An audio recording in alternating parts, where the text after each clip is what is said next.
आप सभी को राधे राधे। मैं फिर से लेकर आई हूँ एक और कहानी। उम्मीद करती हूँ ये सारी कहानियाँ आप सभी को अच्छी लगती होंगी ज़रूर। तभी तो आप इतने ध्यान से और प्यार से सुनते हैं। आप सभी के प्यार के लिए बहुत बहुत धन्यवाद। ये कहानी कुछ सालों पहले की है। एक दंपति थे, उनके 2 बच्चे थे। काफ़ी पूजा पाठ करते थे। उनकी पत्नी को कान्हा जी को लाने का बहुत मन था, मगर उनके पति मना करते थे। कहते थे कि काफ़ी कुछ करना पड़ता है, काफ़ी नियम पालन करने पड़ते हैं।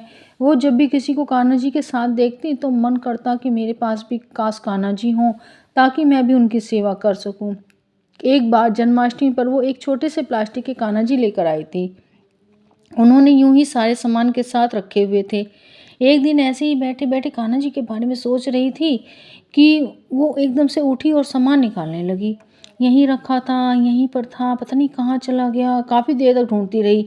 फिर अचानक से ही वो डब्बा उनके हाथ लग गया, जिस डब्बे में कान्हा जी थे। फिर उन्होंने जल्द से जल्द कान्हा जी को निकाला और कान्हा जी को देखकर बहुत खुश हो गई। और फिर उन्होंने कान्हा जी को लेकर नहलाया, पंचामृत से स्नान, अभिषेक कराया। उन्होंने उसी को पूरे मन से अपना भाई बनाकर उनकी सेवा शुरू कर दी। बस फिर तो क्या था, इतना खुश रहने लगी, पता नहीं क्या मिल गया। अब रोज़ वो कान्हा जी की सेवा करने लग गई, भोग भी लगाती। उसे पूरा दिन बस कान्हा जी के बारे में सोचती, उनके लिए नए नए कपड़े बनाती, उन्हें सजाती, उनका श्रृंगार करती। पूरा दिन उसका कहाँ बीत जाता पता नहीं चलता। फिर ऐसे ही एक दिन उनकी बहन का फ़ोन आया। क्या कर रही है आजकल? तो वो कहने लगी, बस मैं तो अपने कान्हा भाई में ही बिजी रहती हूँ, पूरा दिन अपने भाई के साथ ही बिजी रहती हूँ।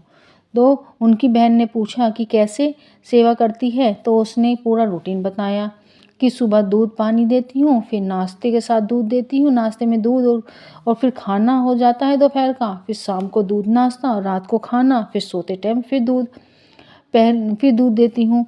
तो उसकी बहन कहने लगी, यार तू तो कान्हा जी को कुछ दिनों में ही मोटा कर देगी। तो उसने कहा कि तू मेरे भाई को नज़र क्यों लगा रही है? फिर उसी रात को जब वो सो रही थी तो अचानक ही रात को सपना आया। उन्होंने एक गोलू मोलू सा मोटे से छोटे से बच्चे को गोद में ले रखा है। वो अचानक से उठी, उनकी आँख खुल गई। सोचने लगी, हे भगवान, मेरी बहन तो कह ही रही थी आप तो सच में मोटू मोटू हो गए।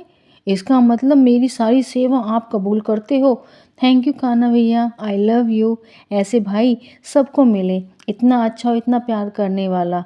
अगर हम भगवान से कोई भी रिश्ता बना लेते हैं ना, चाहे वो रिश्ता भाई का हो, पति का, प्रेमिका, दोस्त का या बेटे का हो, वो सारे रिश्ते बहुत ही अच्छे से और प्यार से निभाते हैं। हम चूक सकते हैं मगर वो नहीं। इसीलिए तो कहते हैं भगवान से बढ़कर कोई नहीं। अगर आपको ये कहानी अच्छी लगे तो कमेंट में राधे राधे ज़रूर लिखना, लाइक सब्सक्राइब करना अगर अच्छी लगे तो। फिर मिलेंगे एक और नई कहानी के साथ। राधे राधे।